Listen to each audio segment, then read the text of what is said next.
Kolkata the city of joy নামে পরিচিত। কলকাতার সেরা দর্শনীয় স্থানগুলোর মধ্যে আজকে আমি 7টি দর্শনীয় স্থান আপনাদের সামনে তুলে ধরব। ভালোভাবে যদি সব জায়গাগুলো কভার করতে চান তাহলে কিন্তু একদিনে দেখা সম্ভব নয়, সেক্ষেত্রে আপনারা দুদিনে ভাগ করে নিতে পারেন। একদিন নর্থ কলকাতার কিছু দর্শনীয় স্থান দেখানো আছে, আর একদিন ধর্মতলা বা স্প্ল্যানেড বেশ করে কিছু জায়গা দেখানো আছে।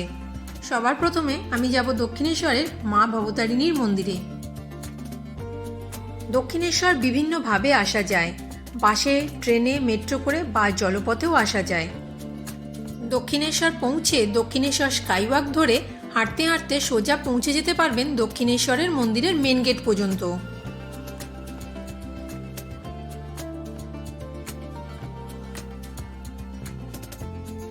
দক্ষিণেশ্বর মন্দিরে কোনো প্রবেশ মূল্য লাগে না। এখানে গাড়ি পার্কিং এর ব্যবস্থা আছে। গাড়ি পার্কিং এর জন্য এখানে পার্কিং চার্জ লাগে। কলকাতা থেকে একটু দূরেই হুগলি নদীর পূর্ব তীরে অবস্থিত দক্ষিণেশ্বর কালী মন্দির পশ্চিমবঙ্গের একটি অন্যতম পীঠস্থান। এই মন্দিরে দেবী কালীকে মা ভবতারিণী নামে পুজো করা হয়। এই মন্দির প্রতিষ্ঠা করেন রানী রাসমণি দেবী। রানী রাসমণি দেবী মা কালীর স্বপ্নাদেশ পেয়ে 1855 সালের 31শে মে এই দক্ষিণেশ্বর মন্দির প্রতিষ্ঠা করেন।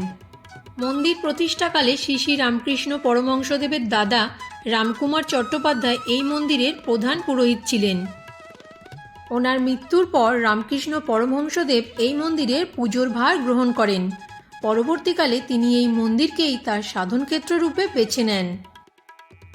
মন্দিরের ভেতর ফটোগ্রাফি বা ভিডিওগ্রাফি নিষিদ্ধ। ফোন জমা রাখার কাউন্টার আছে, পাশে জুতো জমা রাখারও কাউন্টার আছে। আপনারা ফোন, জুতো জমা রেখে মন্দিরে প্রবেশ করতে পারবেন। দক্ষিণেশ্বরের মা ভবতারিণীর মন্দির প্রতিদিনই খোলা থাকে। সকাল 6টায় খোলে মন্দির, বেলা 12:30টায় বন্ধ হয়ে যায়। আবার বিকেল 3:30টায় মন্দির খোলে, সন্ধ্যে 7:30টায় বন্ধ হয়ে যায়। মায়ের মন্দিরে দুপুরে ভোগ খাবার ব্যবস্থাও আছে। যদি ভোগ খেতে চান সেক্ষেত্রে সকালে একটু তাড়াতাড়ি মন্দিরে এসে আগে থেকে কুপন কেটে নিতে হবে। দক্ষিণেশ্বর থেকে মাত্র 1 কিলোমিটার দূরেই রয়েছে আদ্যাপীঠ মন্দির। দক্ষিণেশ্বর থেকে অটো, টোটো বা রিক্সা করে খুব সহজেই পৌঁছে যেতে পারবেন আদ্যাপীঠ মন্দির। আদ্যাপীঠ মন্দিরে কোনো প্রবেশ মূল্য লাগে না। আদ্যাপীঠ মন্দিরে গাড়ি পার্কিংয়ের ব্যবস্থা আছে। গাড়ি পার্কিংয়ের জন্য পার্কিং চার্জ লাগে। পশ্চিমবঙ্গের প্রসিদ্ধ কালী মন্দিরগুলির মধ্যে অন্যতম একটি মন্দির হল এই আদ্যাপীঠ মন্দির। এই মন্দিরে দেবী কালী আদ্যাশক্তি মহামায়া রূপে পূজিতা হন। মন্দিরটি প্রতিষ্ঠা হয় রামকৃষ্ণ পরমহংসদেবের শিষ্য শ্রী অন্নদা ঠাকুরের হাত ধরে। আদ্যামায়ের মন্দিরটি দিনে 3 বার খোলে। ভোরবেলা 4:30 থেকে 5টা পর্যন্ত খোলা থাকে, তারপর সকাল 10:30 থেকে 11টা পর্যন্ত খোলা থাকে, তারপর সন্ধ্যে 6:30 থেকে 7টা পর্যন্ত মায়ের মন্দির খোলা থাকে। আর বছরে নির্দিষ্ট তিথিতে হোর্ডিংয়ে লেখা দিনগুলিতে মায়ের মন্দির সারাদিন খোলা থাকে। মন্দিরে ভোগ প্রসাদ খেতে চাইলে ভোগ খাবার ব্যবস্থাও আছে, তার জন্য কুপন কাটতে হবে। কুপন মূল্য 60 টাকা। বন্ধুরা, আদ্যাপীঠে মায়ের মন্দিরের ভোগ প্রসাদের ইনচার্জে যিনি আছেন ওনার থেকে আরও কিছু কথা জেনে নেব। ভোরবেলা 4:30 মন্দির খোলে, 12টা পর্যন্ত টানা, আবার 3টায় খোলে 7টা অবধি। আর আমাদের প্রসাদের কুপন 8টা থেকে 3টে দেওয়া হয় সোম থেকে শুক্র, শনি আর রবি 3.5, কেন যাত্রী বেশি হয়। আর 12টা থেকে 1টা আমাদের নরনারায়ণ সেবা হয়। 3 থেকে 400 যাত্রী, যত অভাবী মানুষ যারা রাস্তাঘাটে থাকে, ওদের ঘর বাড়ি নেই, ওদের জন্য এক ঘন্টায় যত যাত্রী আসবে আদ্যাপীঠ এটা আদ্যামা প্রসাদ দেয়। কেন এরা অন্নদার যখন মন্দির প্রতিষ্ঠা করেন তারই বলে যাওয়া আছে যে এটা দিতেই হবে। আগে ওদেরকে দেওয়া হতো, টিকিটের আগে নরনারায়ণ সেবা হতো, কিন্তু যাত্রীর জন্যে ওটা পিছিয়ে দেওয়া হয়েছে। ওই জন্য একটা রিনিউ করা হয়েছে, আগে ওদেরকেই হতো। এইখানে যখনই মানুষ প্রসাদ নেবে 3 নম্বর কাউন্টারে চলে যাবে, গিয়ে আমাদের প্রবেশ মূল্য হচ্ছে বড়দের 60, বাচ্চাদের 30। আর এখানে কোনো যাত্রী ফেরত যায় না। যে আসবে কোনো দিন কিন্তু বলবে যে আমি প্রসাদ আদ্যাপীঠে, সে বলতে পারে না জ্ঞান প্রসাদ না নিয়ে গেছি। আর এখানে যত যাত্রী আসবে আমাদের সেবাই আমাদের মূল ধরে। আর আমাদের ব্যবহারটা হচ্ছে আপনি যেখানেই যাবেন যে আদ্যাপীঠের ব্যবহার করবেন, সবাই যাবে। দক্ষিণেশ্বর থেকে 5 কিলোমিটার দূরেই রয়েছে বেলুড় মঠ। দক্ষিণেশ্বর থেকে টোটো, অটো বা বাসে করে বেলুড় মঠ যাওয়া যায়। দক্ষিণেশ্বরের মেন গেট মানে সিংহদুয়ারে ঢোকার আগেই বাঁদিকে আছে মা ভবতারিণী ফেরিঘাট। ওখান থেকে লঞ্চে করেও কিন্তু আপনারা খুব সহজেই বেলুড় মঠ পৌঁছে যেতে পারবেন। আর আধ ঘন্টা ছাড়া ছাড়াই লঞ্চ সার্ভিস পেয়ে যাবেন। গঙ্গার হাওয়া খেতে খেতে গঙ্গাবক্ষে লঞ্চে করে ঘুরে বেড়ানোর আনন্দটাই আলাদা।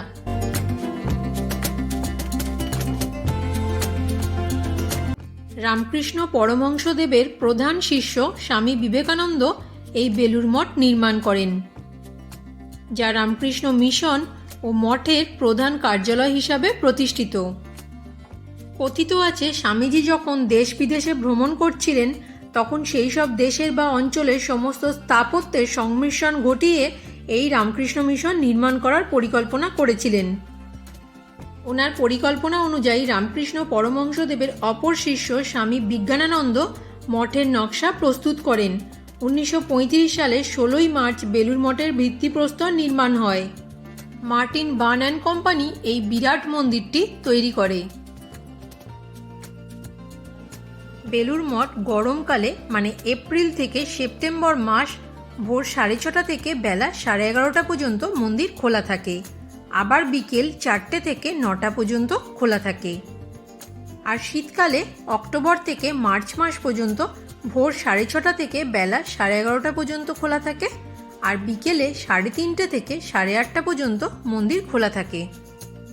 বেলুড় মঠে ভোগ খাবার ব্যবস্থা আছে, সেক্ষেত্রে একটু তাড়াতাড়ি এসে আগে থেকেই ভোগ প্রসাদের কুপন কেটে নিতে হবে। দেশ বিদেশ থেকে বহু মানুষ এই মন্দিরে আসেন। বেলুড় মঠে 5:20 থেকে 6টা পর্যন্ত সন্ধ্যারতি হয়। মন্দিরের বাইরে বড় জায়েন্ট স্ক্রিনেও লাইভ সন্ধ্যারতি দেখানো হয়।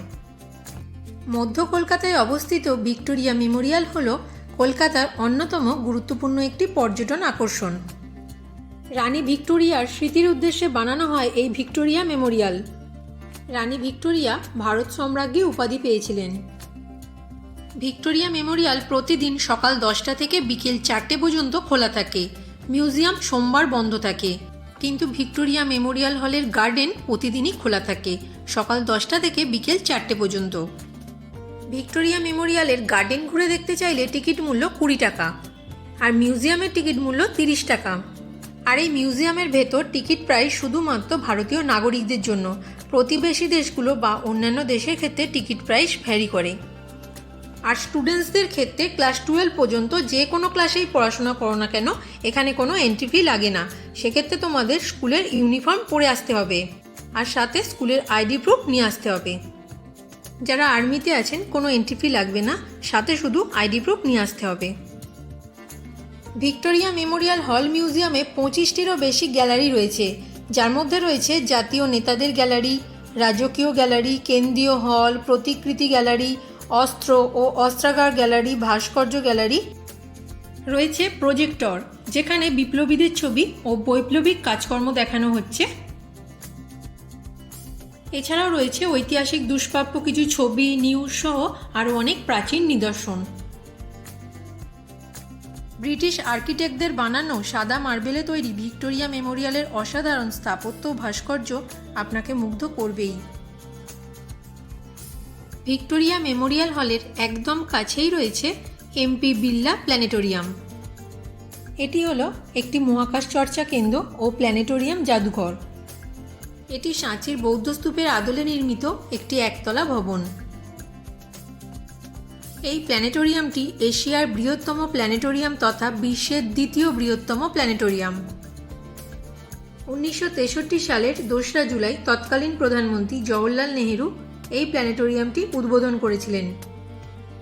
ভারতে আরও 2টি বিড়লা প্ল্যানেটোরিয়াম আছে, চেন্নাই BM বিড়লা প্ল্যানেটোরিয়াম ও হায়দ্রাবাদ বিড়লা প্ল্যানেটোরিয়াম।